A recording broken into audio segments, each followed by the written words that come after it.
ये वाला पेन बदल, दूसरा दो पेन देता था ना, एगो है किधर है, तो उसको लगा दीजिए, खत्म हो गया, इससे नहीं बनता। उधर जगह नहीं है, बढ़िया इधर, इधर जाइए ना।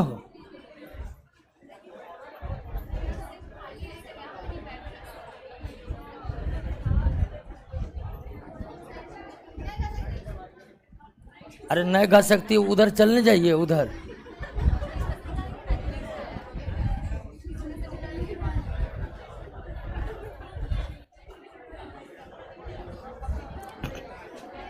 ओके, आइए दोस्तों, अब बिल्कुल हल्ला बंद कर दीजिए। आ जाइए, इकोनॉमी वाला मूड में आ जाइए। पहले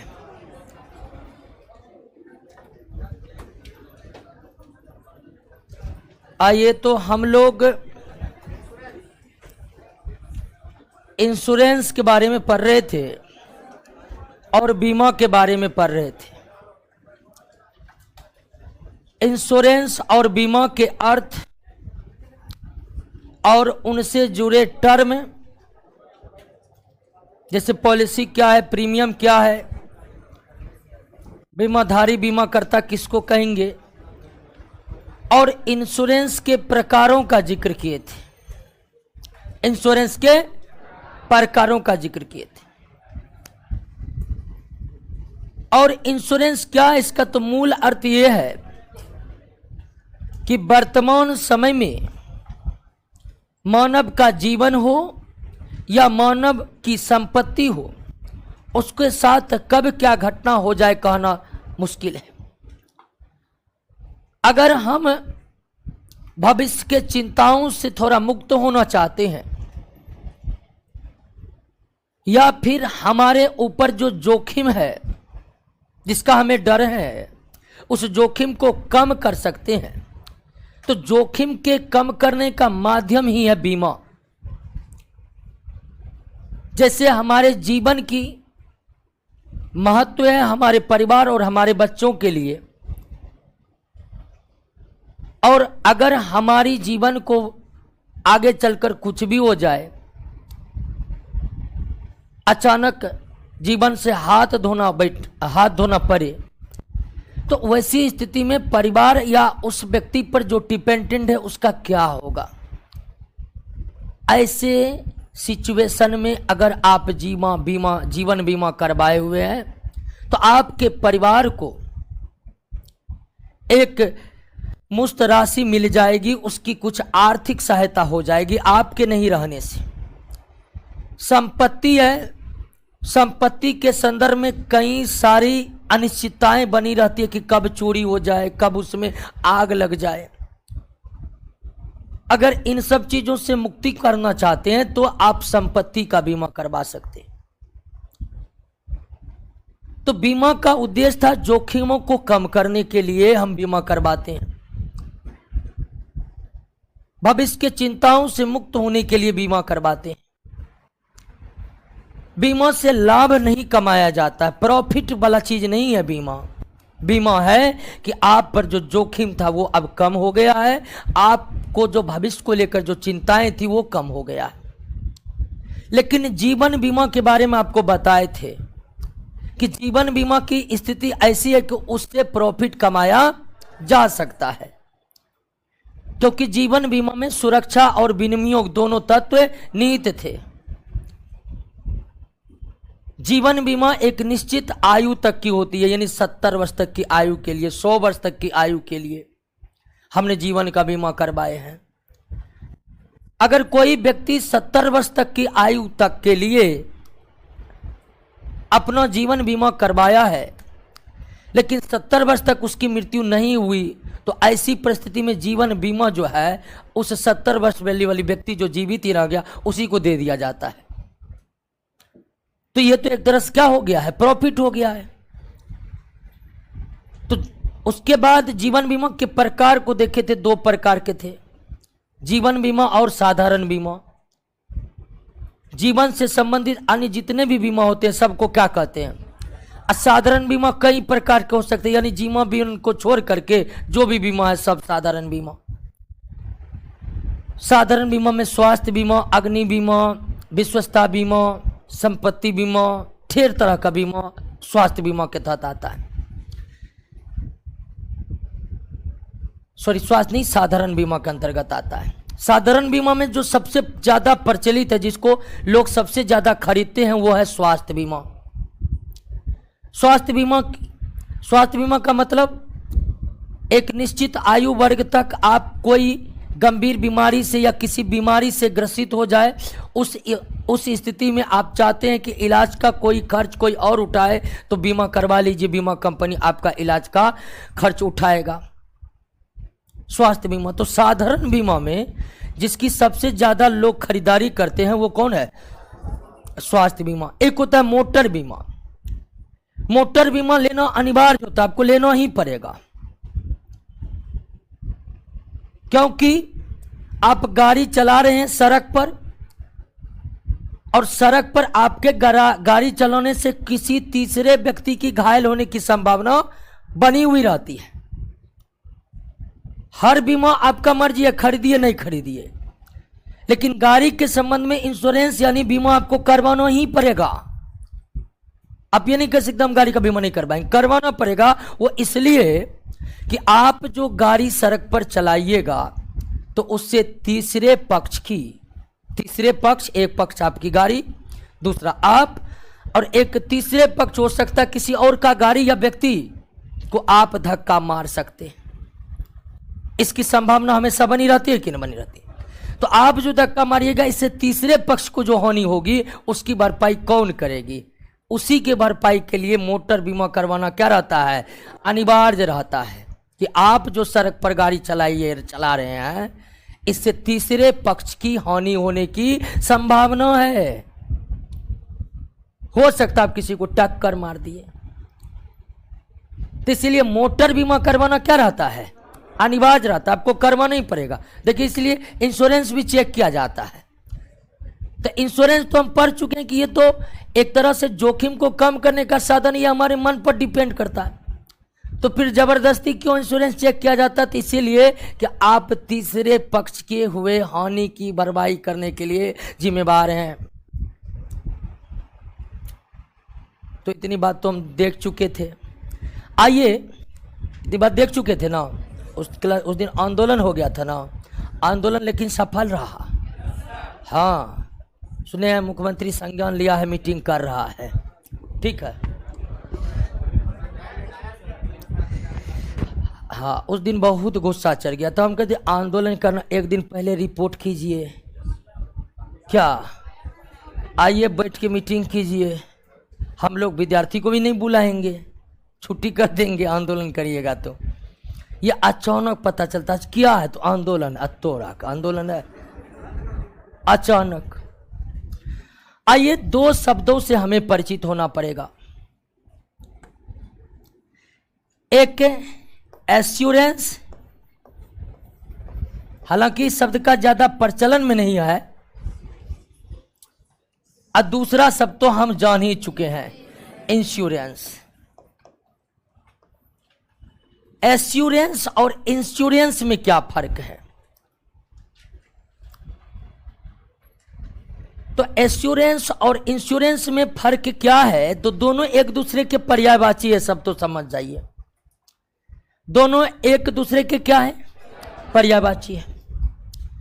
फिर भी इसमें फर्क है। फर्क यह है कि एश्योरेंस का इस्तेमाल आप केवल किसके लिए कर सकते हैं? जीवन बीमा के लिए किए जाते हैं। और इंश्योरेंस का इस्तेमाल आप साधारण बीमा के लिए भी कर सकते हैं और जीवन बीमा के लिए भी कर सकते हैं। पहला फर्क तो यह है। एश्योरेंस यानी कि इंश्योरेंस के जगह कहीं कहीं पर आपको एश्योरेंस शब्द मिल सकता है। तो जब हम इंश्योरेंस के जगह एश्योरेंस शब्द का यूज करें, एश्योरेंस का हिंदी भी एश्योरेंस है, हालांकि इंश्योरेंस का हिंदी बीमा है, लेकिन इसका हिंदी में से तो एश्योरेंस शब्द का उपयोग हम सिर्फ किसके लिए कर सकते हैं? जीवन। यानी लाइफ इंश्योरेंस को ही एश्योरेंस कहते हैं, या लाइफ इंश्योरेंस के लिए हम एश्योरेंस शब्द का भी इस्तेमाल कर सकते हैं, जबकि इंश्योरेंस शब्द का इस्तेमाल साधारण बीमा के लिए भी कर सकते हैं और जीवन बीमा के लिए कर सकते हैं। तो पहला फर्क आप समझ गए ना। अब जीवन बीमा और साधारण बीमा में क्या अंतर है, समझ रहे हैं ना। जीवन बीमा में सुरक्षा तत्व भी मौजूद होता है, अर्थात जिस जोखिम के लिए आप बीमा करवाए हैं वो जोखिम होने पर आपको लाभ मिलेगा ही मिलेगा। दूसरा, इसमें विनियोग तत्व होते हैं। क्या होते हैं? विनियोग तत्व। विनियोग तत्व का मतलब कि आपने एक निश्चित आयु तक अपने जीवन की बीमा करवाए हैं, आपने 80 वर्ष तक के लिए अपने जीवन का बीमा करवा कर रखा है और 80 वर्ष हो गया, आपका जीवन पर कोई जोखिम नहीं है, आपका जीवन सुरक्षित है। वैसी अवस्थिति में क्या होगा? वैसी अवस्थिति में बीमा का जो रकम है आप ही को मिल जाएगा। ये कैसा तत्व है? एक व्यक्ति 80 वर्ष तक की आयु के लिए अपना बीमा करवाया, किसी भी रकम का, मान लीजिए 1 करोड़ का, 2 करोड़ का, 50 लाख का, जो भी करवाया हो 80 वर्ष तक के लिए। तो अब 80 वर्ष से पहले अगर उसकी मृत्यु हो गई है तो बीमा का सारा रकम उसके कानूनी उत्तराधिकारी को बीमा कंपनी दे देगा। लेकिन 80 वर्ष तक उसकी मृत्यु नहीं हुई है तो ऐसी स्थिति में वह रकम उसी व्यक्ति को दे दिया जाएगा जिसके नाम से बीमा था। तो मरने पर परिवार को आर्थिक सहायता मिलना क्या है?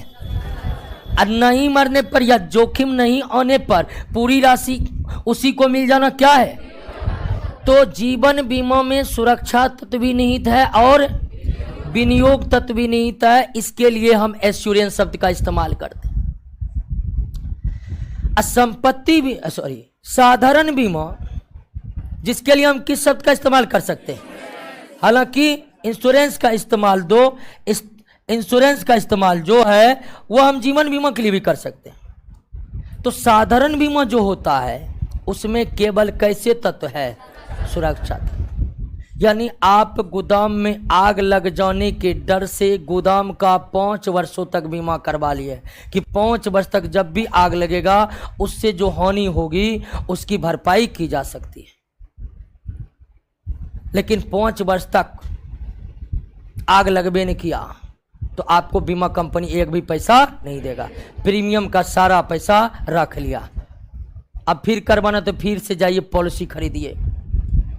तो संपत्ति बीमा या जीवन बीमा को छोड़कर अन्य जो भी बीमा है वो उसका पैसा तबे मिलेगा जब सच में जोखिम आ जाएगा।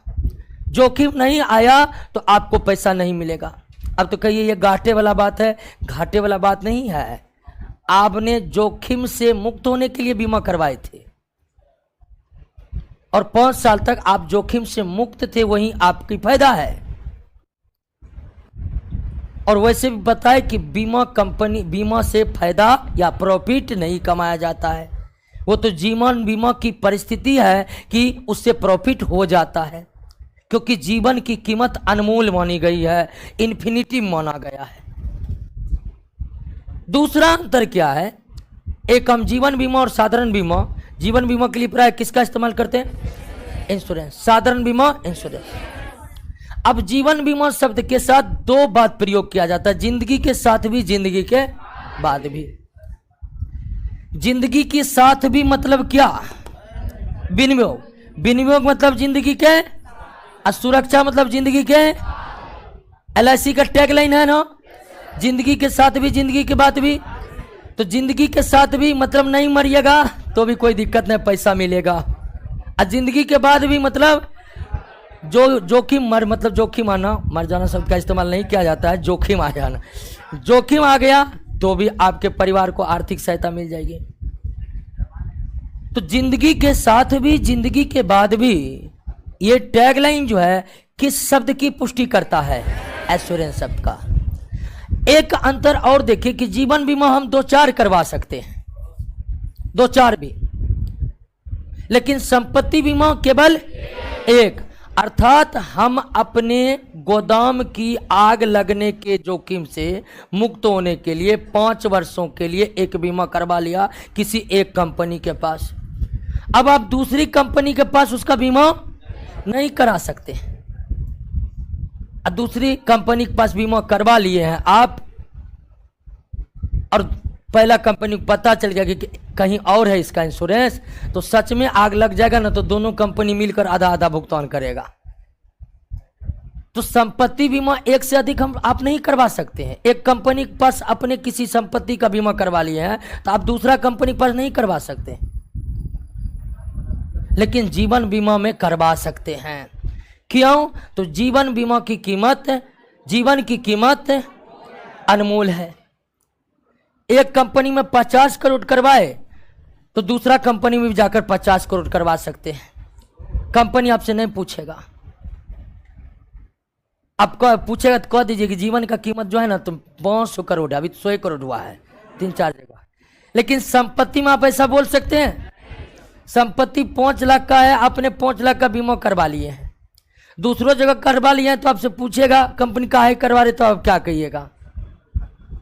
तो संपत्ति बीमा संपत्ति के मूल्य से अधिक राशि की नहीं हो सकती है। यानी कि 50 लाख का सामान आप बीमा करवा लीजिएगा 1.5 करोड़ का, तो आप करवा लीजिए, लेकिन कंपनी देगा, आग लगेगा तो जितना क्षति होगा उतने देगा।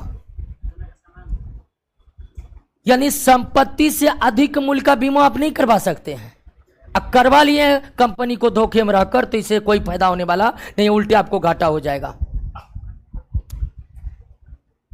तो एश्योरेंस शब्द का इस्तेमाल जीवन बीमा के लिए होता है, इंश्योरेंस शब्द का इस्तेमाल साधारण बीमा के लिए होता है। लेकिन इंश्योरेंस शब्द का इस्तेमाल जीवन बीमा के लिए किया जा सकता है, लेकिन एश्योरेंस का इस्तेमाल कभी भी साधारण बीमा के लिए नहीं किया जाता है। इन दोनों बीमा में क्या अंतर है आप समझ रहे हैं ना? जीवन बीमा में सुरक्षा विनिमय दोनों तत्व, साधारण बीमा में केवल सुरक्षा तत्व। जीवन बीमा कोई व्यक्ति अपने एक जीवन का कई बीमा करवा सकता है, लेकिन संपत्ति का बीमा एक से अधिक नहीं करवा सकता है। करवा लेगा तो उससे कोई फायदा नहीं होगा उसको। जीवन बीमा कितने भी राशि का करवाया जा सकता है, लेकिन संपत्ति का बीमा संपत्ति के मूल्य से अधिक का नहीं करवाया जा सकता है। क्लियर हो गया? समझ गए? कोई दिक्कत नहीं ना? और एक बात बताए थे कि बीमा करवा लेने से जोखिम कम होता है, उत्तरदायित्व कम नहीं होता है। एक व्यक्ति पत्नी का बीमा 1 करोड़ का करवाया, पत्नी का बीमा मान लीजिए 1 करोड़ का करवाया, और एक समय ऐसा है उन्होंने पत्नी को मार दिया, मर्डर कर दिया मान लीजिए, तो क्या ऐसी स्थिति में वो पैसा मिलेगा व्यक्ति को? एक भी पैसा नहीं मिलेगा, क्योंकि वो क्राइम हो गया है, जोखिम वो नहीं है। तो सच में जोखिम होगा तभी बीमा कंपनी आपको बीमा का क्लेम देगा, मतलब बीमा की राशि देगा।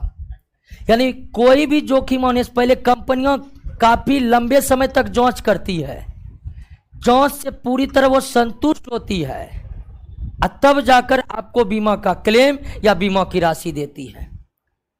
जैसे आपने गाड़ी के चोरी के डर से गाड़ी का बीमा करवाया, गाड़ी आपका चोरी हो गया, तो आप ये नहीं कि बीमा कंपनी गए और चोरी का प्रूफ दिखाया पैसा मिल गया, नहीं, पहले बीमा कंपनी अपने स्तर से जांच करेगा कि चोरी हुआ तो आखिर क्यों हुआ, कोई इसकी गलती से तो चोरी नहीं हुआ। जब वह पूरी तरह समझ में जाएगा कि नहीं सच में चोरी हो गया और ये एक तरह से जोखिम आया है इसके ऊपर, तब आपको बीमा क्लेम देगा।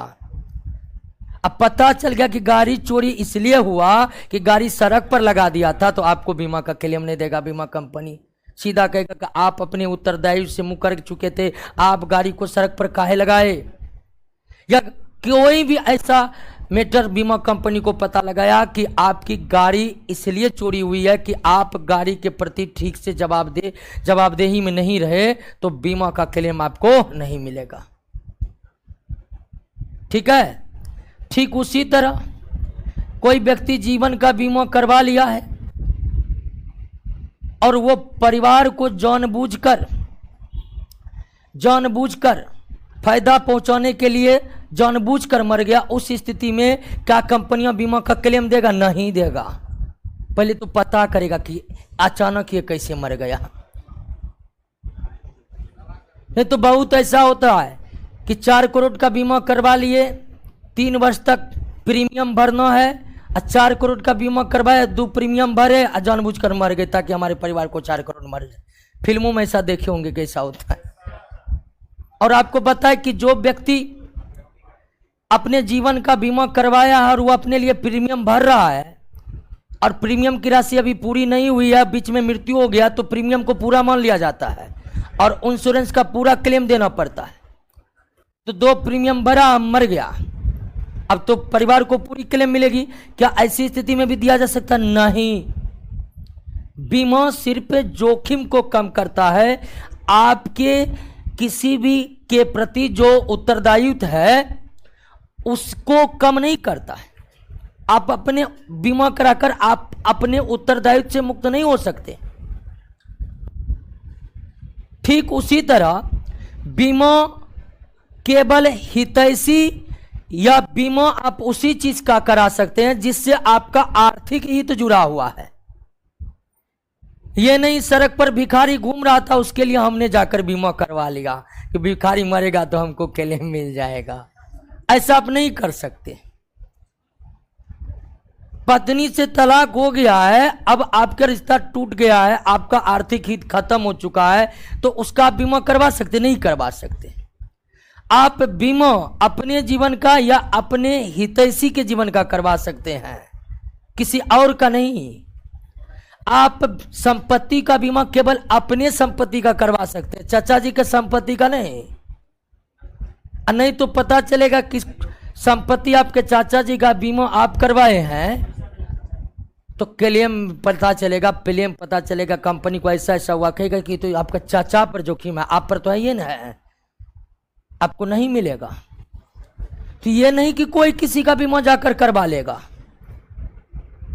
एक पिता अपने बेटा का बीमा करवा सकता है, अपने पत्नी का बीमा करवा सकता है, एक पुत्र अपने पिता का बीमा करवा सकता है, अपने माता का बीमा करवा सकता है, जिससे उसका हित जुड़ा हुआ है। वो किसी और का बीमा नहीं करवा सकता है क्योंकि उसके और के प्रति उसके ऊपर जोखिम नहीं है। हाँ, लेकिन संयुक्त परिवार है तो किसी परिवार के सदस्य की मृत्यु होने पर जोखिम तो बना रहेगा। तो ऐसी स्थिति में चाचा भतीजा हो सकता है। तो हम बीमा अपनी संपत्ति का करा सकते हैं, अपने ही लोगों को करा सकते हैं जिससे हमारा हित जुड़ा हुआ है। हित में भी वो केवल मानसिक हित नहीं, आर्थिक हित जुड़ी होनी चाहिए। अजीज दोस्त है, मानसिक हित एक दूसरे का जुड़ा हुआ है, लेकिन फिर भी हम अपने सबसे प्रिय दोस्त का बीमा करवा सकते नहीं। उसके बदला प्रीमियम भर दीजिए, कोई दिक्कत नहीं है, लेकिन आप बीमा नहीं करवा सकते उसका क्लेम नहीं कि मेरा दोस्त को कुछ होगा तो हमको बाद में दिक्कत होगा तो हम बीमा करवा लेते, आपको वो राशि नहीं मिलेगी। तो बीमा करवा लेने से न तो उत्तरदायित्व का भार कम होता है, अब बीमा हित के लोगों को छोड़कर किसी अन्य का नहीं करवा सकते। अगर ऐसा होता तो क्या होता?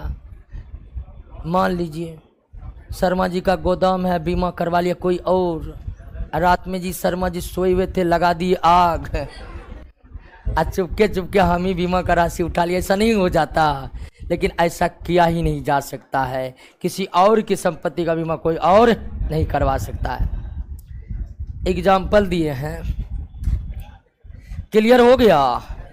एश्योरेंस और इंश्योरेंस में फर्क समझे, साधारण बीमा जीवन बीमा में फर्क समझे। किस प्रकार के बीमा में सुरक्षा विनियोग दोनों तत्व निहित होते हैं? किसमें? एश्योरेंस में अर्थात जीवन बीमा में। साधारण बीमा में केवल कौन से तत्व निहित होते हैं? केवल सुरक्षा तत्व। सही में जोखिम होने पर पैसा मिलेगा। आइए दोस्तों, हमारे देश में जितने भी बीमा कंपनी है सब किस मंत्रालय के अंतर्गत काम करते हैं? वित्त मंत्रालय के अंतर्गत काम करते हैं। फाइनेंस मिनिस्ट्री के अंतर्गत काम करते हैं। और बीमा संघ सूची का विषय है। किससे कहा?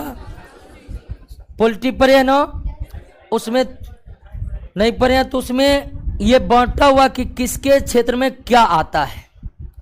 तो बीमा जो है ना पूरी तरह से संघ सूची का विषय है, यानी इस बीमा के संबंध में कोई भी निर्णय लेगा तो कौन सरकार लेगा? भारत सरकार लेगा। किसी राज्य सरकार या केंद्र शासित प्रदेश सरकार जो है बीमा के संबंध में कोई निर्णय नहीं ले सकती, या बीमा को कंट्रोल करने के लिए कोई अधिनियम विधानसभा में नहीं पारित कर सकती है, क्योंकि बीमा केंद्र सूची का विषय है।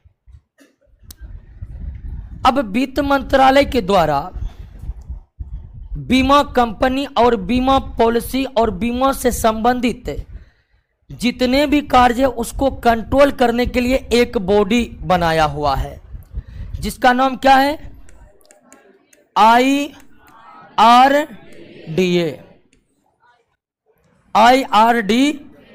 अब तो आई हो गया है, यानी इसका पूरा नाम है इंश्योरेंस रेगुलेटरी एंड डेवलपमेंट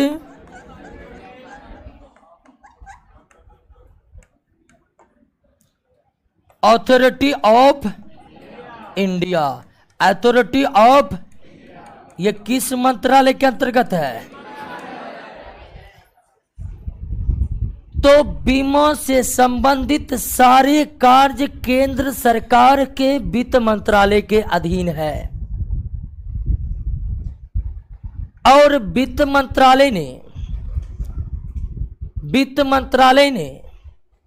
बीमा के क्षेत्र, बीमा की कंपनी, बीमा की पॉलिसी या बीमा से संबंधित हर कार्य पर कंट्रोल करने के लिए एक संस्था बनाई हुई है, और उसका नाम क्या है? IRDA, insurance regulatory and development authority of India. इसको शॉर्ट में IRDAI कहते हैं, या हिंदी में इरडा कहते हैं। क्या कहते हैं? इरडा कहते हैं।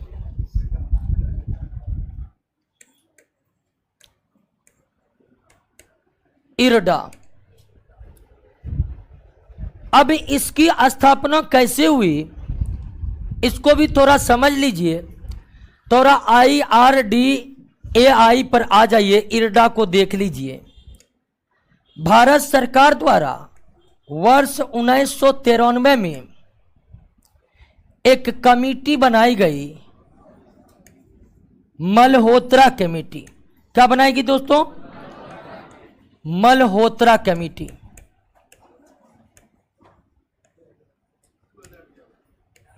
कब बनाई गई? 1993 में कमेटी बनी थी। अरे 2000 क्या लिखा हुआ? कमेटी बनी थी।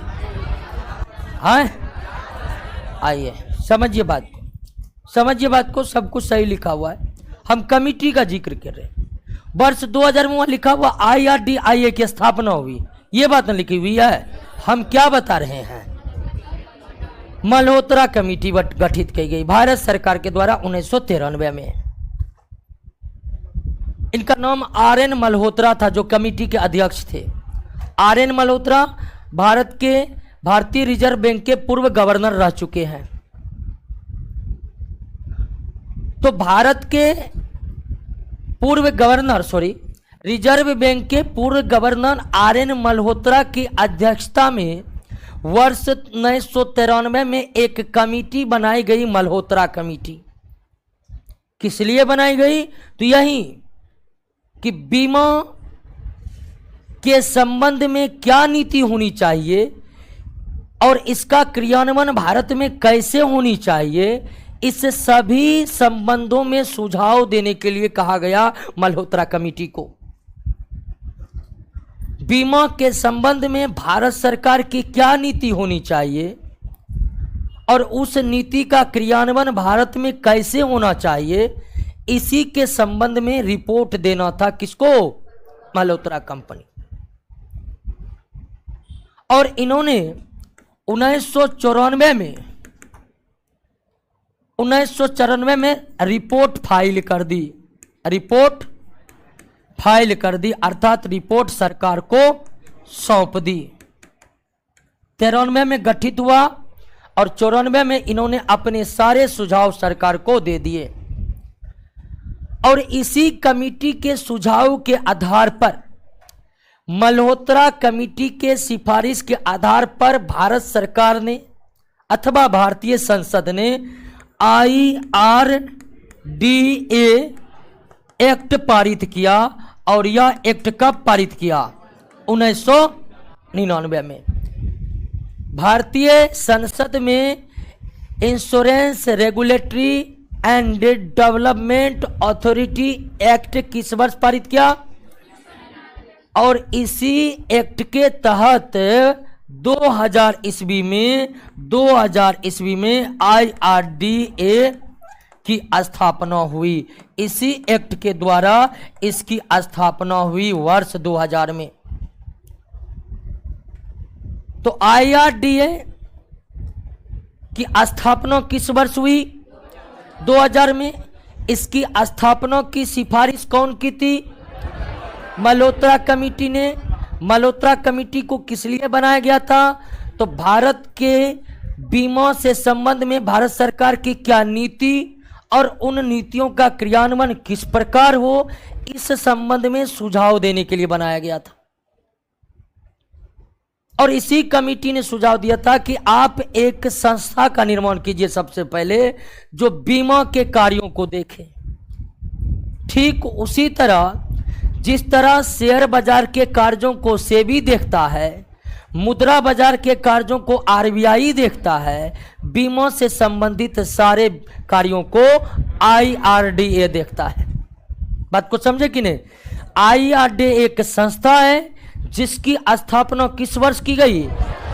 2000 में की गई। और इसका काम ठीक उसी तरह है जिस तरह RBI का काम मुद्रा से संबंधित है, सेबी का काम शेयर से संबंधित है, IRDA का काम बीमा से संबंधित है। और इसकी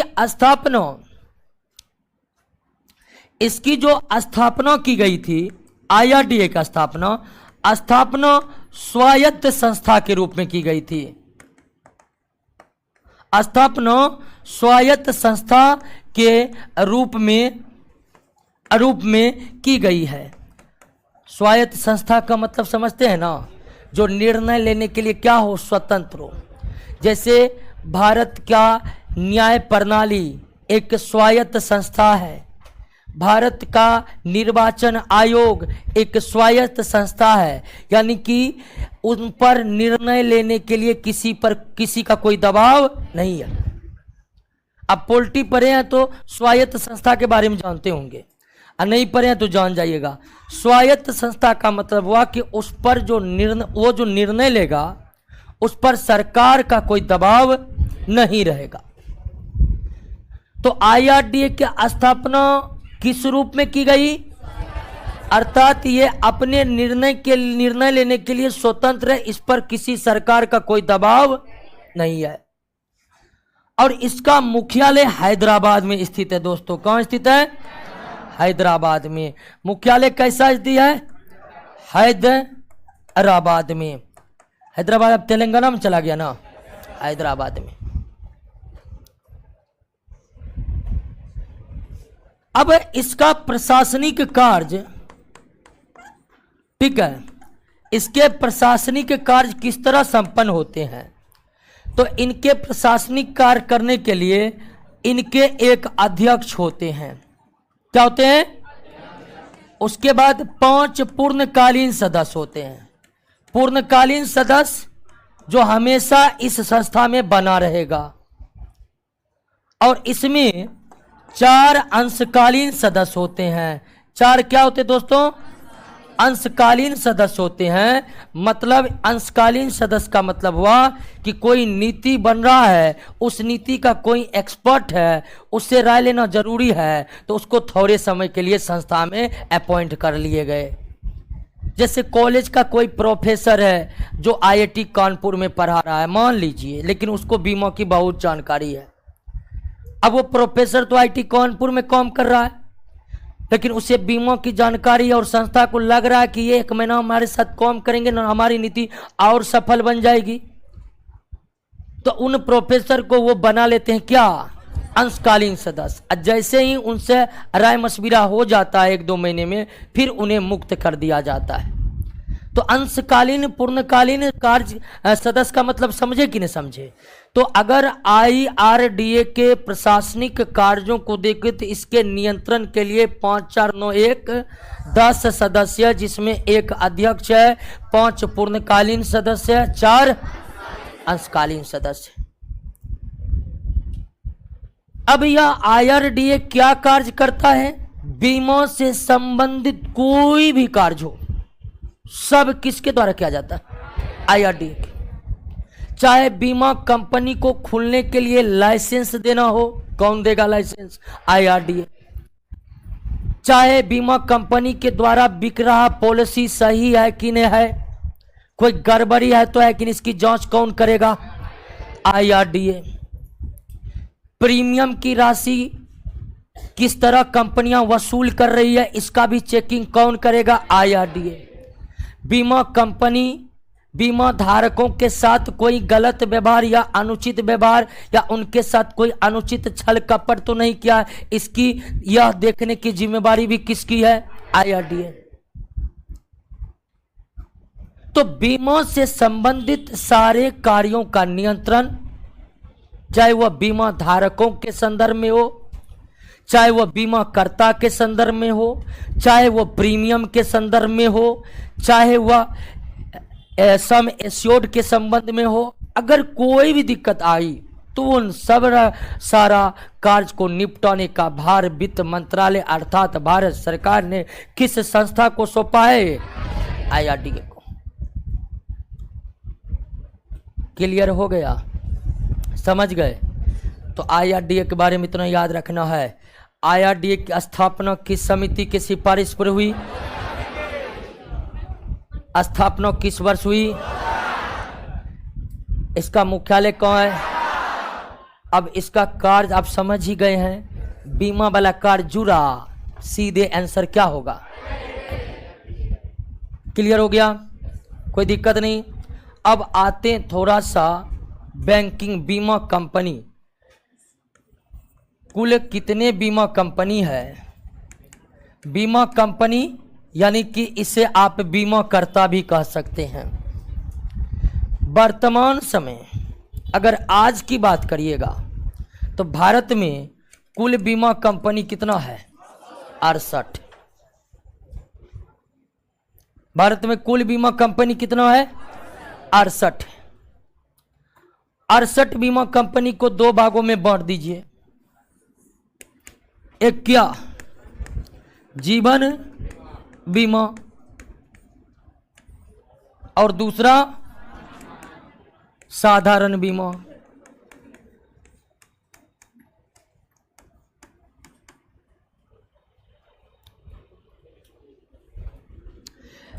अब जीवन बीमा के क्षेत्र में भी 2 प्रकार की कंपनी है, एक सार्वजनिक कंपनी और एक निजी कंपनी। हालांकि सार्वजनिक कंपनी की संख्या मात्र 1 है, निजी कंपनी की संख्या 23। एक यानी LIC, life insurance corporation of India. तो भारत में सार्वजनिक बीमा कंपनी की संख्या, सार्वजनिक जीवन बीमा कंपनी की संख्या 1 है और निजी की संख्या कितना है? 23 है। साधारण बीमा में भी 2 प्रकार की कंपनियां हैं। साधारण बीमा में भी कितने प्रकार की कंपनियां? 2 प्रकार की कंपनियां, निजी कंपनी और सार्वजनिक कंपनी। सार्वजनिक कंपनी की संख्या 6 और निजी कंपनी की संख्या 21। 27 है। अच्छा 21 लिखिए, थोड़ा और बंटवारा करेंगे। टोटल कितना है? 68। टोटल कितना है? 68। तो साधारण बीमा से अभी 2 प्रकार के बीमा को हम निकाल दिए हैं। साधारण बीमा के क्षेत्र में कार्य करने वाले निजी कंपनी की संख्या अभी वर्तमान समय तक भारत में कितनी? 21। सार्वजनिक यानी सरकारी कंपनी की संख्या 6 है। भारत सरकार ने भारत में एक और बीमा काफी प्रचलित हुआ है, खासकर कोरोना के बाद तो, और स्वास्थ्य बीमा। स्वास्थ्य बीमा भी क्या है? साधारण बीमा, लेकिन इसको थोड़ा हम अलग कर रहे हैं। स्वास्थ्य बीमा के क्षेत्र में एक भी सरकारी कंपनी कार्य नहीं कर रही है। हेल्थ इंश्योरेंस केवल निजी कंपनी की है और निजी कंपनी की संख्या टोटल कितना है? 6। यानी भारत में वर्तमान में 6 ऐसी कंपनी है बीमा से जो केवल कौन सा बीमा बेचता है? स्वास्थ्य बीमा का अतिरिक्त वो कोई बीमा नहीं बेचता है। तो स्वास्थ्य बीमा के क्षेत्र में कार्य करने वाले कंपनियों की संख्या कितनी है? 6 है। कितनी है दोस्तों? 6 है। ए पंखा वो नहीं लगवाए जी, आए? इतना लेट लगेगा लाने में? 2-4 को पंखा खरीद के एक्स्ट्रा रखिए क्या? अरे सुबह ही शॉर्ट सर्किट हो गया, अभी तो पता चला। आइए दोस्तों, एक दोस्तों होता है पुनर्बीमा। क्या होता है? री इंश्योरेंस। पुनर्बीमा को क्या कहते हैं? री इंश्योरेंस। अब थोड़ा सा इसको समझ लीजिए थोड़ा, तब आप पुनर्बीमा। पुनर्बीमा गलत हो गया, रेप कहां लगेगा? यहां पर पुनर्बीमा। अब पुनर्बीमा क्या है? जब बीमा कंपनी अपनी बीमा किसी दूसरे कंपनी से करवाए तब उसको क्या कहते हैं? पुनर्बीमा। बात को समझे? मान लीजिए एक कंपनी स्वास्थ्य बीमा करवा लिया और स्वास्थ्य बीमा इतना कर लिया कि उसको खुद लगता है कि हम जोखिम में हम चले गए हैं। अब एक स्वास्थ्य बीमा कंपनी अपनी बीमा कि ताकि हम क्लेम पूरा नहीं कर सके तो हमारे बदले कोई और क्लेम पूरा कर दे, तो एक कंपनी खुद अपना बीमा किसी दूसरे कंपनी के पास करवाए तो उसी प्रक्रिया को क्या कहते हैं? यानी पुनर्बीमा 2 बीमा कंपनियों के बीच होती है। 2 बीमा कंपनियों के बीच होती है। जब एक बीमा कंपनी के ऊपर बहुत सारे जोखिम आ जाए तो वे बीमा कंपनी अपनी बीमा किसी और बीमा कंपनी से करते हैं और इसी प्रक्रिया को क्या कहते हैं? पुनर्बीमा। पुनर्बीमा में बीमाकर्ता बीमाधारी दोनों कोई कंपनी होता है, कोई व्यक्ति नहीं होता। और पुनर्बीमा की अगर बात करिएगा, पुनर्बीमा के क्षेत्र में कोई सार्वजनिक कंपनी जो है वो कितना है? 1 है। सार्वजनिक कंपनी जो है कितना है? 1 है। और निजी कंपनी जो है वो कितना है? 10 है। निजी कंपनी जो है कितना है? 10 है। कितना है? 10 है। तो बीमा कंपनी टोटल भारत में, एक बार पुनः आइए, बीमा कंपनी टोटल कितना है? 68 है, जिसमें जीवन बीमा करने वाले सार्वजनिक कंपनी 1 LIC और निजी टोटल कितना है? यानी जीवन बीमा कंपनियों की कुल संख्या भारत में कितनी है? 24 है। 1 सार्वजनिक और 23 निजी। साधारण बीमा करने में सार्वजनिक कंपनियों की संख्या 6 और निजी कंपनियों का 21। भारत में 6 ऐसे कंपनियां हैं जो केवल किस क्षेत्र में कारोबार करती है, और ये 6 कंपनी निजी, यानी कि 6 ऐसी निजी बीमा कंपनी है जो केवल स्वास्थ्य बीमा करती है। अब स्वास्थ्य बीमा भी क्या है? साधारण बीमा ही है। इसीलिए नोट में 21 से 6 27 लिखा हुआ है। समझे बात को? अब एक पुनर्बीमा, कुछ बीमा कंपनी का संबंध किससे है दोस्तों? री इंश्योरेंस से है। री इंश्योरेंस आप समझे कि नहीं समझे? किया?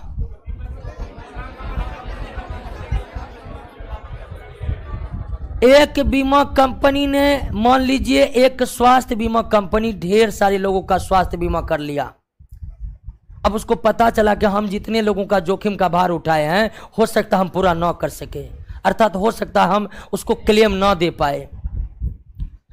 तो ऐसी स्थिति में वो स्वास्थ्य बीमा कंपनी वाला किसके पास जाएगा? री इंश्योरेंस कंपनी के पास जाएगा। कंपनी खुद अपना बीमा करवाने कि हम भविष्य में फॉलोअप हो जाए तो आप पूरा कर दीजिएगा हमारे वादा को। तो जो बीमा कंपनी किसी और बीमा कंपनी का जोखिम अपने ऊपर लेता है उसे री इंश्योरेंस कंपनी कहते हैं। और री इंश्योरेंस कंपनी में सार्वजनिक कंपनी की संख्या केवल 1 है और निजी कंपनियों की संख्या 10 है। जोड़िए तो 68 पूरा कि नहीं? 23 1 24 6 30 20 50 1 51 6 57 1 58 10 68 बीमा कंपनियां हैं। भारत में टोटल कितना बीमा कंपनियां हैं? 68 बीमा कंपनियां हैं। कोई दिक्कत नहीं ना? क्लियर हो गया? समझ गए? अब देखिए बीमा सब नया होगा। अगर कॉमर्स जो आप नहीं रखे हैं तो आपके लिए नया होगा, लेकिन समझ रहे हैं पूरी तरह से? कोई दिक्कत नहीं हो रहा है? एनसीईआरटी बुक की बात करिएगा तो बीमा का जिक्र बिजनेस स्टडी में किया गया है। अब बिजनेस स्टडी कॉमर्स वाले लोग पढ़ते हैं। अधिकांश चैप्टर आप पहले से पढ़ते आ रहे हैं, लेकिन मतलब आप जब 12th पास करते हैं तो सारे सब्जेक्ट से क्या हो जाते हैं? परिचित हो जाते हैं। लेकिन बिजनेस स्टडी से वही केवल परिचित हो पाता है जो क्या रखता है दोस्तों? कॉमर्स। और ये टॉपिक जो है उसी सब के अंतर्गत आता है। लेकिन फिर भी आप समझ रहे हैं कि समझ रहे हैं? और नहीं भी समझ कोई दिक्कत नहीं, प्रश्न करना जरूरी है। प्रश्न बनाते हैं कि नहीं? आइए अब थोड़ा सा जानना है किसके बारे में? लाइफ, LIC के बारे में। Life insurance corporation of India. Life insurance Bharatiya Jeevan बीमा निगम LIC। LIC सार्वजनिक क्षेत्र की जीवन बीमा कंपनी है। LIC सार्वजनिक क्षेत्र की सार्वजनिक जीवन बीमा कंपनी है। सार्वजनिक संख्या कितनी थी? 1। सार्वजनिक जीवन बीमा कंपनियों की संख्या कितनी थी? और 1 में वही है कौन? LIC। Life insurance corporation of India. अब ध्यान दीजिए दोस्तों कि भारत सरकार ने 19 जनवरी 1956 को 19 जनवरी 1956 को सभी बीमा कंपनी सभी जीवन बीमा कंपनी का क्या कर दिया? राष्ट्रीयकरण कर दिया। यानी कि 1956 की बात, 1956 से पहले की बात करिएगा तो 1956 से पहले भारत में केवल प्राइवेट लाइफ इंश्योरेंस कंपनी था, सरकारी नहीं था, केवल प्राइवेट था। और 1956 से पहले जो भी बीमा कंपनियां थी वो बीमा कंपनी अंग्रेजों के द्वारा पारित अधिनियम से रेगुलेट होते थे। अंग्रेजों ने भारतीय क्षेत्र में, यानी कि जब भारत पर ब्रिटिश सरकार की हुकूमत थी 1947 से पहले, तो ब्रिटिश भारत में ही बीमा से संबंधित एक एक्ट पारित हुआ था वर्ष 1938 में। वर्ष 1938 में ब्रिटिश भारत की सरकार ने बीमा एक्ट पारित किया था। और आजादी के बाद 1956 तक देश के सभी प्राइवेट जीवन बीमा कंपनी उसी एक्ट यानी 1938 में ब्रिटिश भारत वाले एक्ट से रेगुलेट होते थे। तो जब आजाद हुआ सरकार को पता चला कि भाई ये तो अंग्रेजे पारित किया था, इसको अब हम क्या करेंगे, बदलेंगे। तो उस समय जानते कि ये सब ऐसा समय है, 1969 में बैंकों का भी राष्ट्रीयकरण किया गया था। राष्ट्रीयकरण की शुरुआत जो है दोस्तों बीमा कंपनी से हुआ।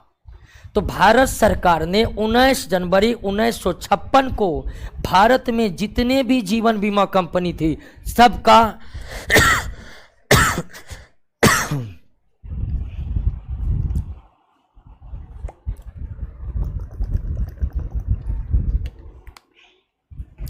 सबका क्या कर दिया। अब राष्ट्रीयकरण करने का क्या अर्थ है? राष्ट्रीयकरण का अर्थ है कि सरकार अपने अंडर ले लिया। और उस समय भारत में 245 बीमा कंपनियां थी, 245 जीवन बीमा कंपनी थी। 19 जनवरी 1956 तक भारत में 256 जीवन बीमा कंपनी जो सारे के सारे निजी क्षेत्र के थे काम कर रहे थे। 245 उन 245 को मिलाकर के ही 245 बीमा कंपनी को मिलाकर ही 1 सितंबर 1956 को ही स्थापित किया गया। किसकी? LIC को। यानी भारत ने जितने भी प्राइवेट वाली बीमा कंपनी थी सबको अपने कब्जे में लिया और सबको मिला लिया। और आपको आश्चर्य लगेगा 1956 में 245 बीमा कंपनियों का कुल पूंजी मात्र 5 करोड़ थी। 5 करोड़ थी, यानी 5 करोड़ पूंजी के साथ LIC की स्थापना की गई थी 1 सितंबर 1956 को। अब सरकार ने सारे निजी क्षेत्र के बीमा कंपनियों को मिलाकर के एक सार्वजनिक कंपनी LIC बना दी। और सरकार ने ऐसा क्यों किया? सरकार ने ऐसा क्यों किया? तो 1956 की भारत बहुत कम विकसित भारत था। याद कीजिए, आज जिस विकास, आज जिस स्वरूप में आप भारत को देख रहे हैं ये 1956 में नहीं था। 1956 में भारत एक बहुत ही गरीब देश था। हमारे पास उतने भी अनाज नहीं उपजते थे। हम अमेरिका जैसे देशों से खाद्यान्न फसलों को आयात करते थे। ये तो वर्ष 1966 में देश में हरित क्रांति आई, उसके बाद अनाजों का उत्पादन बढ़ा तो आज हम अनाज के क्षेत्र में आत्मनिर्भर हुए हैं। लेकिन 1956 में भारत एक बहुत ही गरीब राष्ट्र हुआ करता था, बहुत गरीब। बातचीत मत करिए। तो अब जब बहुत आदमी गरीब है, जिसको खाने के लिए पैसा नहीं मिल रहा है, तो क्या वो अपना जीवन का बीमा करवाता? तो ये सब बीमा कंपनी थी तो, लेकिन कोई से बीमा करवाता नहीं था। अब बहुत लोग तो जानबो नहीं करता था कि बीमा भी कुछ होता था। अभी भी शुरुआत में LIC का एजेंट, जब आजकल तो बीमा का प्रचार प्रसार बहुत हो गया है, शुरुआत में कहा जाता कि LIC का एजेंट जाता था ना तो कहीं कहीं मार खा कर आता था।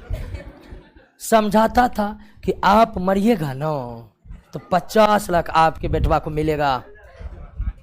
अब आदमी भड़क गया, मरने का बात कर रहा है तुम। ये स्थितियां थी जब बीमा के बारे में उतना प्रचार प्रसार नहीं हुआ था, क्योंकि आपको बताए थे संपत्ति का बीमा करने के लिए कोई एजेंट गया थी, गोदाम का बीमा करवा लीजिए, हो सकता है कोई आग तक लगा देगा। उसी का कॉलर पकड़ लिया, तुम ही आग लगाने का सोच रहा है क्या? ये स्थिति थी 1956 की हम बात बता रहे हैं। आजकल तो बहुत लोग जान गए हैं, फिर भी आज भी कई ऐसे लोग जान जाएंगे जो बीमा के अर्थ को सही सही नहीं समझते हैं। तो कोई बीमा नहीं करे। सरकार को चाह कि हम अपने अंडर में ले आते कंपनी का, जिससे बीमा का प्रचार प्रसार करेंगे, और लोग अगर प्रीमियम नहीं भर सका ना तो लोग को कुछ हेल्प भी करेंगे प्रीमियम भरने में। प्राइवेट कंपनी तो ऐसा नहीं करती। तो 1956 में LIC स्थापना करने का मुख्य उद्देश्य कि भारत के जनता को बीमा के बारे में शिक्षित करना, बीमा का व्यापक प्रचार प्रसार करना, वो प्राइवेट कंपनियां कुछ नहीं करती थी। इससे बीमा क्षेत्र में कोई विकास नहीं होता था। एक उद्देश्य ये था। दूसरा उद्देश्य था दोस्तों कि उस समय भारत सरकार को भी पैसों की किल्लत रहती थी। तो भारत सरकार को लगा कि बीमा का प्रचार प्रसार होने से जब लोग बीमा करवाएगा, उससे प्रीमियम की जो राशि आएगी, उस राशि को हम देश के विकास में लगाएंगे, देश के विकास में क्या करेंगे, खर्च करेंगे। क्योंकि प्रीमियम की राशि लोगों का बचत होता है, प्रीमियम की राशि लोगों का बचत होता है। अब वह बचत का, लोगों का बचत देश के विकास में खर्च हो, इसलिए एलआईसी का स्थापना की गई। यानी एलआईसी की स्थापना दो उद्देश्यों को पूरा करने के लिए। एक कि बीमा के बारे में भारतीय जनमानस को जागृत करना, उसे बीमा का सही शिक्षा देना, बीमा का सही अर्थ बतलाना, जो 1956 में भारत में नहीं था। और दूसरा, लोग जो अपने बचत प्रीमियम के रूप में भरते हैं, वह प्रीमियम के राशि को देश के विकास में खर्च करना। और जब 1 सितंबर 1956 का एलआईसी की स्थापना हुई, तो उस समय यह भी नियम बना दिया कि प्राइवेट क्षेत्र में अब जीवन बीमा कंपनियां नहीं खुलेगी। यानी कोई भी प्राइवेट कंपनी जीवन बीमा के क्षेत्र में कार्य नहीं कर सकता है। यानी कि निजी क्षेत्र में जीवन बीमा कंपनी के कारोबार पर रोक लगा दी गई। जीवन बीमा का कार्य करेगा तो केवल एलआईसी करेगा। लेकिन आपको बताए थे कि 1993 में आर.एन. मल्होत्रा कमेटी गठित हुई थी। तो 1993 में जो आर.एन. मल्होत्रा कमेटी गठित हुई थी, जो 1994 में सरकार को अपना रिपोर्ट सौंपा, आर.एन. मल्होत्रा ने एक और सुझाव दिया था कि आप जो 1956 में प्राइवेट क्षेत्र में जीवन बीमा कंपनियों के खुलने पर रोक लगाएं, उस रोक को हटाइए। अब निजी कंपनियों को भी बीमा क्षेत्र में कारोबार कीजिए। तो मल्होत्रा कमेटी के सिफारिश के आधार पर ही न सिर्फ IRD की स्थापना की गई, IRDA की स्थापना, देखिए उस सो रहा है सब।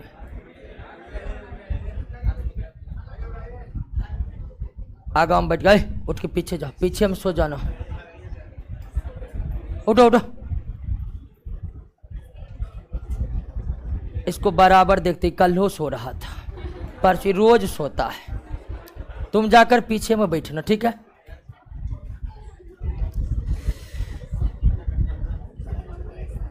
तुमको सख्त हिदायत है, तुम आगा में तो बैठना नहीं। आइए दोस्तों, रोज सोने वाले को क्या किया जाए।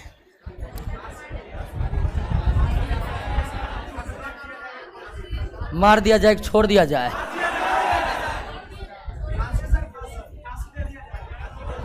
चलिए दोस्तों, आइए, जाग कर रहिए, जाग कर रहिए। अरे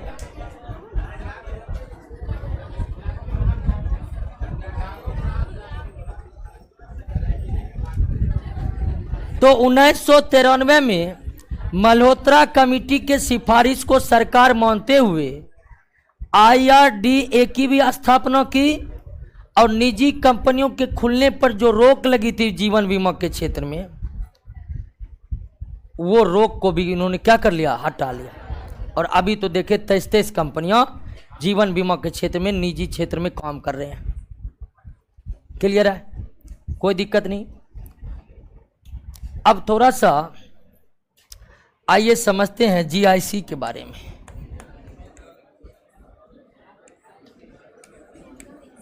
जनरल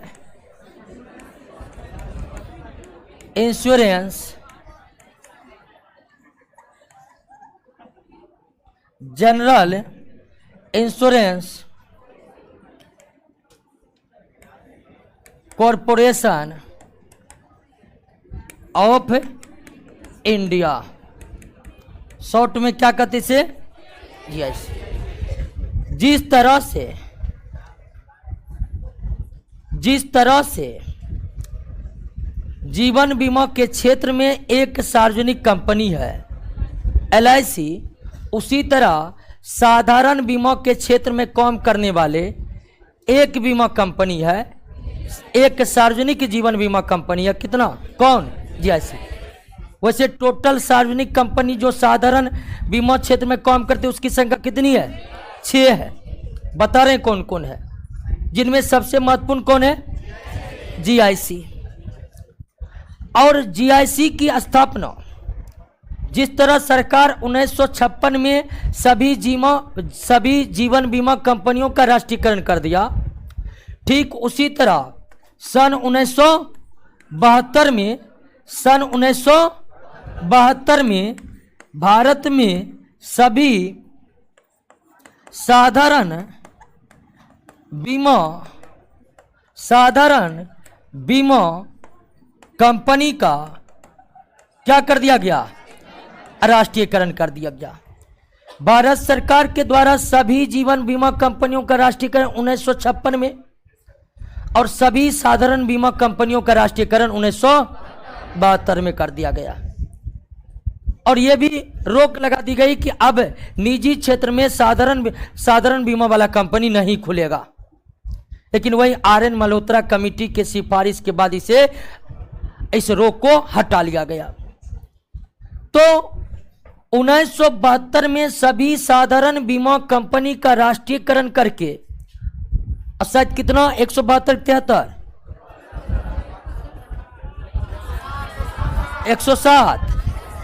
107 साधारण बीमा कंपनी काम कर रहे थे 1972 में, 72 तक, और सभी प्राइवेट थे।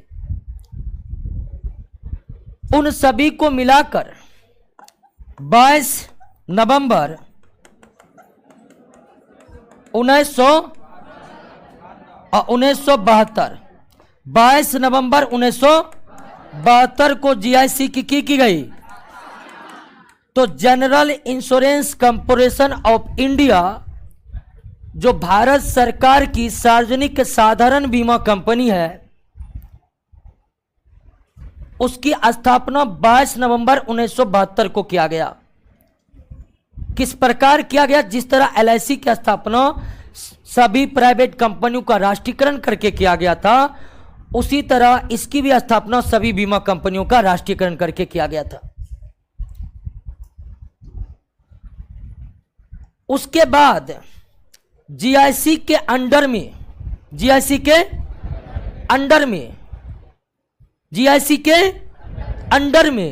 4 अन्य साधारण बीमा कंपनी का स्थापना किया सरकार। और वो कौन था, national insurance company limited, the new India insurance company limited, the oriental insurance company limited और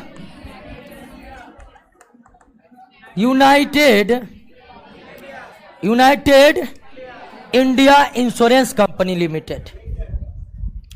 जब 22 नवंबर 1972 को जीआईसी कंपनी की स्थापना की गई, तो उसी के अंतर्गत यानी जीआईसी के अंडर कंट्रोल में 4 अन्य साधारण बीमा कंपनी सरकार खोला। उन चारों का नाम आपके सामने में है, national insurance company limited, the new India insurance company limited, the oriental insurance company limited, United India insurance company limited. सबके लाट में इंश्योरेंस कंपनी लिमिटेड लगा हुआ है। ये भारत सरकार की कंपनी है, ये साधारण बीमा की कंपनी है। इसकी स्थापना इसी के साथ, इसी के अंदर में की गई थी, मतलब अंडर कंट्रोल में की गई थी। और 1 4 1 5 बीमा कंपनी हो गया ना साधारण वाला। सरकारी साधारण बीमा कितना है, 6, 5 आपके सामने में, 4 1 5। और इस सब के साथ इन्होंने 1 जनवरी 1973 को काम करना शुरू कर दिया। ये पांचों साधारण बीमा कंपनी कब काम करना शुरू किया? तो इस तरह से भारत में साधारण बीमा कंपनी की स्थापना हुई। लेकिन अब इसके स्थिति में परिवर्तन हो गया है, और परिवर्तन किया गया वर्ष 2000 में। कब किया गया? वर्ष 2000 में भारत सरकार ने क्या किया कि इन चारों बीमा कंपनी को जो इसके अंतर्गत आते थे उसको स्वतंत्र कर दिया। मतलब अब यह अपने संस्थान के संबंध में फैसला लेने के लिए जीआईसी पर निर्भर नहीं है। चारों बीमा कंपनी, साधारण बीमा कंपनी जो जीआईसी के अंडर कंट्रोल में था, उसे भारत सरकार के द्वारा वर्ष 2000 में जीआईसी के अंडर कंट्रोल से फ्री करके स्वतंत्र कर दिया गया। मतलब अब यह सीधा भारत सरकार के अंतर्गत आ गया, जो पहले किसके अंतर्गत था? जीआईसी के अंतर्गत। अब वो सीधे वर्ष 2000 में किसके अंतर्गत आ गया? भारत सरकार के अंतर्गत। और ऐसा क्यों किया गया? तो एक कार्य वर्ष 2000 में और क्या गया, जीआईसी जो साधारण बीमा कंपनी थी उसको बना गया जीआईसी री इंश्योरेंस कंपनी। पुनर्बीमा बताए थे, री इंश्योरेंस बताए थे। तो जीआईसी पहले केवल साधारण बीमा के क्षेत्र में काम करती थी। वर्ष 2000 में भारत सरकार ने साधारण बीमा के साथ साथ री इंश्योरेंस करने वाला कंपनी भी बना दिया। यानी जीआईसी साधारण बीमा यानी जनरल इंश्योरेंस के अलावे री इंश्योरेंस कंपनी भी बन गया। कब? जीआईसी को जनरल इंश्योरेंस के साथ साथ री इंश्योरेंस कंपनी की भी दर्जा दे दी गई, और ये चारों कंपनी जो इसके अंडर कंट्रोल में था, इसको मुक्त सरकार ने सीधे भारत सरकार अपने पास ले आई। तो कुल मिलाकर 5 साधारण बीमा, और आपको बताए थे कि री इंश्योरेंस कंपनी में सार्वजनिक कितना है और वो कौन है? ये दोनों काम करती है। यानी कि री इंश्योरेंस कंपनी का बनने के बाद ये जनरल इंश्योरेंस वाला काम छोड़ दिया, दोनों क्षेत्र में ये काम कर रही है। जीआईसी जनरल इंश्योरेंस कॉर्पोरेशन, और दूसरा इसका एक दूसरा department general insurance corporation and re insurance company. Clear हो गया? कोई दिक्कत नहीं ना? तो जनरल इंश्योरेंस कंपनी ऐसी कंपनी है जो जनरल इंश्योरेंस के साथ साथ साधारण बीमा के साथ साथ पुनर्बीमा के क्षेत्र में भी काम करती है। पुनर्बीमा 2 कंपनियों के बीच होती है। जब एक कंपनी इतने व्यक्ति का बीमा कर ले कि उसे खुद यह एहसास हो जाए कि हम खुद खतरे में आ गए हैं, तब वह अपनी बीमा किसी दूसरी बीमा कंपनी के पास कराता है, और उसे अपनी बीमा एक कंपनी को अपनी जोखिम को कम करने के लिए जिस कंपनी में बीमा करवाना पड़ेगा वह कंपनी कौन होगा? मतलब जीआईसी भी हो सकता, मतलब री इंश्योरेंस कंपनी होगा। री इंश्योरेंस कंपनी क्षेत्र में निजी क्षेत्र में काम करने वाले कितनी कंपनियां हैं? 10, और सार्वजनिक क्षेत्र में केवल 1। क्लियर हो गया? 4 1 5 4 1। आइए अगली company A80 agriculture insurance company of India limited. अब 4 साधारण बीमा, national insurance company limited, the new India, the oriental, united India, GIC. 5 1 6, यानी साधारण बीमा के क्षेत्र में काम करने वाली कुल सार्वजनिक कंपनियों की संख्या कितनी? 6 पुर गया ना? एक LIC जो जीवन बीमा के क्षेत्र में काम करती है, agriculture insurance company of India limited. अब आप जानते हैं कि भारत एक कृषि प्रधान देश है। 52% लोगों की आजीविका आज भी कृषि पर निर्भर है। लेकिन इतने व्यक्ति निर्भर होने के बाद भी हम कृषि के क्षेत्र में पूर्ण आत्मनिर्भर नहीं बन सके। आज भी दलहन और तिलहन फसलों को बाहर के देशों से आयात करना पड़ रहा है। खाद्यान्न उत्पादन में अर्थात चावल, गेहूं, मोटे अनाज उत्पादन में जरूर हम सरप्लस रहते हैं, लेकिन एक विडंबना है कि हम दलहन और तिलहन फसलों के उत्पादन में आज भी काफी पीछे हैं।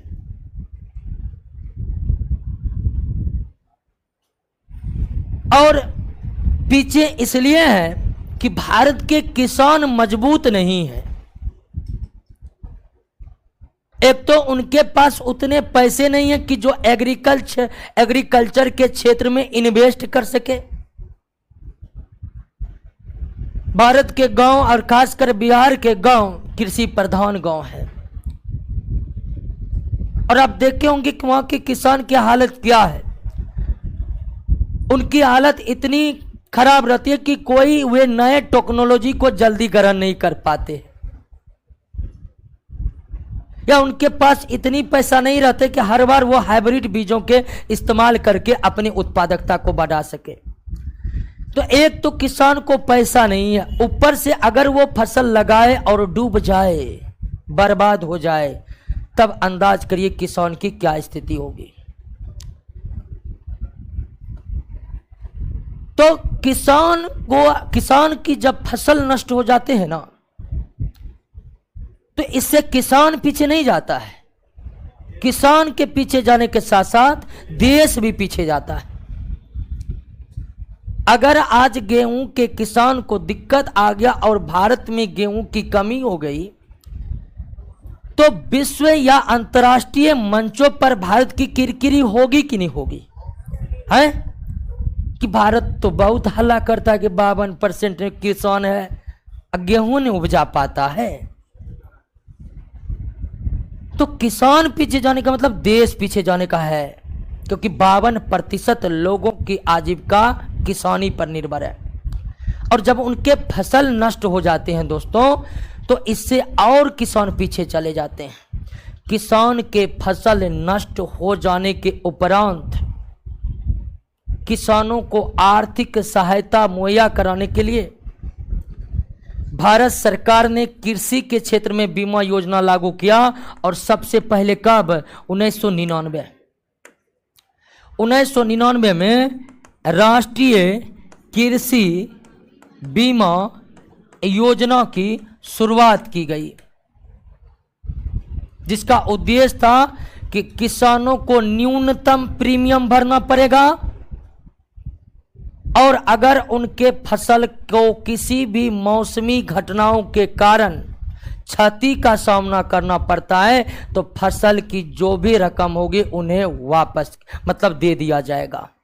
अब प्रीमियम की राशि क्या होगी? बहुत कम। अगर नहीं भी किसान प्रीमियम भरने लायक है, तो सरकार उन्हें प्रीमियम भरने में भी मदद करेगी। तो भारत सरकार ने किसानों के हित के लिए राष्ट्रीय कृषि बीमा योजना की शुरुआत किस वर्ष की गई? 1999 में। अब यह एक तरह का नया कॉन्सेप्ट था एग्रीकल्चर के क्षेत्र में बीमा योजना लॉन्च करने का। इसीलिए सरकार को महसूस हुआ कि एक ऐसी कंपनी बनाते हैं जिसका काम सिर्फ एक एग्रीकल्चर सेक्टर में किसानों के फसलों का बीमा करना होगा और कोई काम नहीं होगा। और इसी उद्देश्य को पूरा करने के लिए वर्ष 1999 में योजना के प्रारंभ होने के बाद 20 दिसंबर 2002, सही है ना, 20 दिसंबर 2002 को स्थापित किया क्या कंपनी, ये सरकार की खुद की कंपनी एग्रीकल्चर इंश्योरेंस कंपनी खुला। किस योजना की सफलता को सुनिश्चित करने के लिए? और 20 दिसंबर 2002 को स्थापना हुई और 1 अप्रैल 2003 को इन्होंने अपना कार्य शुरू कर दिया, जिसका काम है सिर्फ कृषि बीमा योजना को, कृषि बीमा योजना में फसलों का बीमा करवाना।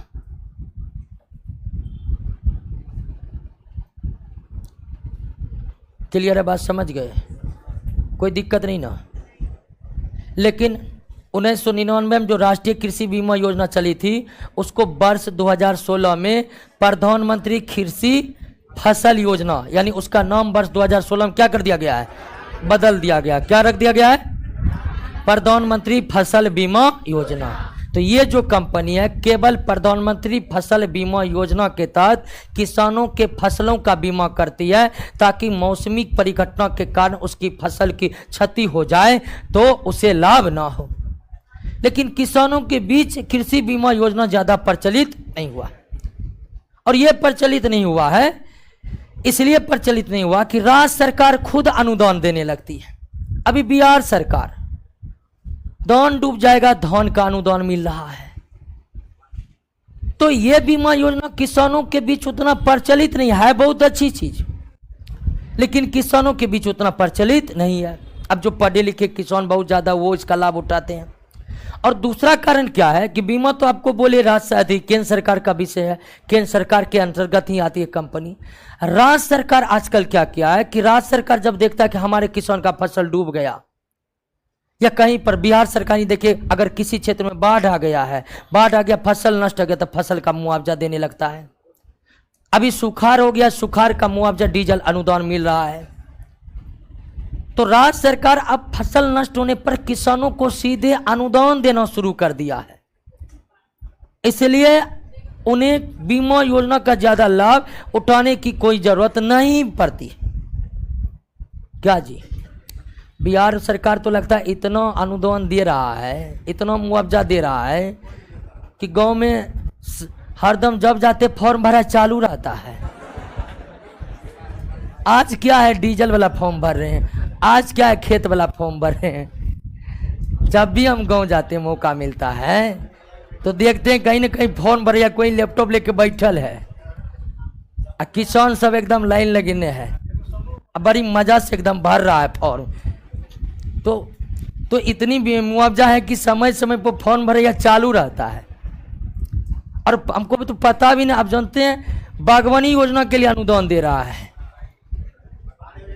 ठीक है, बागवानी। अब तो कहीं कहीं गांव में योजना एक्सपर्ट हो गए, प्राइवेट साइबर कैफे। आपको कोई अनुदान नहीं मिल रहा है ना, 500 लाइए, घर खस्सी गिरवा देते हैं, मतलब घर गिर गया उसका अनुदान गिरवा देते हैं। ऐसे ऐसे एक्सपर्ट हो गए। तो इतनी मुआवजा अब राज्य सरकार अपने किसानों को दे रही है कि बीमा योजना का ज्यादा प्रचलन नहीं हो पा रहा। क्लियर हो गया। पुनर्बीमा समझा ही दिए थे, समझा दिए थे ना। एक होता है दोहरा बीमा, 2 बार बीमा। 2 बार बीमा भी आपको बताते थे, जीवन का 2 बार बीमा हो सकता है, संपत्ति का 2 बार करवाइए लिए हैं, तो जितना संपत्ति क्षति होगा उतने क्लेम देगा दोनों कंपनी मिलकर। तब तो दोहरा बीमा मतलब एक ही संपत्ति का एक ही जीवन का 2 बार बीमा। लेकिन दोहरा बीमा सफल केवल किस संदर्भ में है, जीवन के संदर्भ में, संपत्ति के संदर्भ में नहीं। क्लियर हो गया। उसके बाद बीमा से संबंधित पहला कानून ब्रिटिश भारत ने वर्ष 1938 में पारित किया। उसके बाद भारत सरकार ने एक बीमा कानून 1 सितंबर 1956 को LIC की स्थापना के लिए एक एक्ट पारित किया। ध्यान दीजिए, बीमा से रिलेटेड पहला एक्ट ब्रिटिश भारत की ही देन थी, जो कब आया, 1900। बीमा क्षेत्र में दूसरा एक्ट भारतीय संसद ने 1 सितंबर 1956 में पारित किया LIC को स्थापित करने के लिए। फिर एक तीसरा एक्ट भारतीय संसद ने पारित किया 1972 में GIC को स्थापित के लिए। एक एक्ट 1999 में IRDA की स्थापना के लिए। तो भारत सरकार के जितने भी एक्ट थे ना, उसके में एक बार फिर से संशोधन किया गया जब NDA की सरकार 1914 में गठित हुई। अब जानते मोदी सरकार जब से गठन हुआ है, हर चीज को इधर उधर किया है। हर चीज को बदला है। तो सोचा बीमा काहे, बैंक को बदल दी, बीमा काहे रहेगा। तो वर्तमान की एनडीए सरकार ने बीमा के संबंध में जो एक्ट पहले से चले आ रहे थे, हालांकि बीमा एक्ट में संशोधन करके बहुत अच्छा काम किया है सरकार, इसमें कोई दो राय नहीं होनी चाहिए। और खासकर आईआरडीए को काफी सारे अधिकार दिए हैं। और बीमा कंपनी को फ्रॉड को रोकने के लिए संशोधन करना जरूरी था। तो एनडीए सरकार ने एक बार फिर 2015 में भारतीय संसद में बीमा संशोधन एक्ट पारित करवाया। अब बीमा संशोधन एक्ट में क्या क्या 2015 में क्या क्या प्रावधान किए गए आप देखिए। पहले क्या था कि आपने बीमा करवाया, और बीमा जो होता है ना वो परम विश्वास के सिद्धांत पर होता है। अर्थात आपने स्वास्थ्य बीमा करवाए कंपनी को और आपको मान लीजिए कोई डायबिटीज है और यह नहीं बताए कंपनी को, आपने स्वास्थ्य बीमा करवाए लेकिन आपको डायबिटीज है, इसकी जानकारी बीमा करवाते वक्त आपने कंपनी को नहीं दिया, तो आगे चलकर आपको क्लेम देने से वो क्या कर सकता, मना कर सकता है। बीमा परम विश्वास के सिद्धांत पर होता है। यानी आप बीमा करवा रहे हैं तो बीमा कंपनी से कुछ नहीं छुपाइए, सब कुछ बताइए, क्योंकि वे आपके जोखिम का भार अपने ऊपर ले रहा है। तो बीमा कंपनियां इसमें क्या फ्रॉड करती था कि आपको पॉलिसी कर लिया, अब बाद में भिन्न भिन्न कारणों से आपके क्लेम को वो क्या करेगा, रिजेक्ट कर देगा। ठीक है, ये था तो आप बताए कहीं नहीं। तो उस समय जैसे स्वास्थ्य का बीमा करवा लिए, अब किसी को कैंसर था बताया नहीं, अब 50 लाख का बीमा करवा लिए, तब गई क्लेम लेने के लिए कैंसर के रोका, तो आपको कहेगा स्वास्थ्य बीमा करवा रहे थे तो कैंसर के बारे में काहे न बताए थे हमको कि ये रोग है, छुपाए काहे। इस आधार पर एक स्वास्थ्य बीमा का क्लेम कंपनी देने से मना कर सकता था, बीमा की राशि देने से मना कर सकता है। इस तरह का झूठ मूठ के आरोप लगाकर कंपनियां ढेर सारे क्लेम को रद्द करती थी। 2015 के एक्ट बीमा संशोधन एक्ट में सरकार व्यवस्था किया है, किसी पॉलिसी की पूरी जानकारी आप बीमाधारी से 3 वर्ष के अंदर ले लीजिए। यानी 3 वर्ष के बाद आप किसी भी कारण से बीमा को रिजेक्ट नहीं कर सकते। यानी आप कोई पॉलिसी खरीदे और कंपनी को कोई बात बताना भूल गए या जानबूझकर ना बताए, दोनों बात हो सकता है। और कंपनियों को जांचने का मौका कितने साल का दिया है कि 3 साल अगर कोई किसी पॉलिसी के लिए प्रीमियम भर दिया है तो आप उसे इस कारणों से रिजेक्ट नहीं कर सकते कि इन्हें किसी बात को हमसे छुपाया है। उसके बाद आईआरडीए को ज्यादा पावर नहीं था जुर्माना लगाने का। जुर्माना लगाने का भी पावर कितना दे दिया है, 25 करोड़ तक, शायद कितना, हाँ 25 करोड़ तक जुर्माना ठोक सकता अधिकतम आईआरडीए इंश्योरेंस कंपनी पर अगर उसके नियमों के विरुद्ध वो काम किया तो। अब बीमा कंपनी को अधिकतम 3 वर्ष की सजा दी जा सकती है। और एक चीज कि बीमा संशोधन अधिनियम जब 2015 में पारित हुआ था तो बीमा के क्षेत्र में एफडीआई की सीमा जो पहले 26 थी 2015 से पहले, उसको बढ़ाकर कितना, 49, अब वर्तमान 2021-22 में 74 कर दिया गया है। तो लिख लीजिएगा कि 2021-22 में एफडीआई की सीमा बढ़ाकर 74% कर दी गई है। 26 से 49, 49 से 74 हो गया है।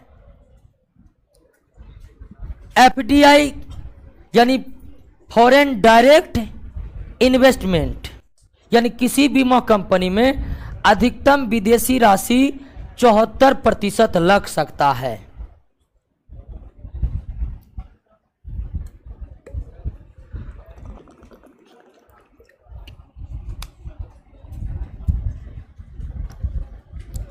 क्लियर। अब बीमा हो गया समाप्त, अब क्या करें, क्वेश्चन अगले क्लास में करवाएंगे। अब आयन बना का आयन 50 क्वेश्चन है, 10 मिनट लगेगा बनाने में। क्या एक बार आपका बनाना जरूरी है, उतना समझाए हैं तो एक बार आप बनाइएगा, देखिए कितना बनता है। तो अगला चैप्टर क्या है, आइए अगला चैप्टर बहुत महत्वपूर्ण है, बजट है। ठीक है, तो ये नेक्स्ट क्लास में क्वेश्चन करके बजट को पढ़ेंगे। दोस्तों आराम से निकलिए, तो मुलाकात होती है अगले क्लास में।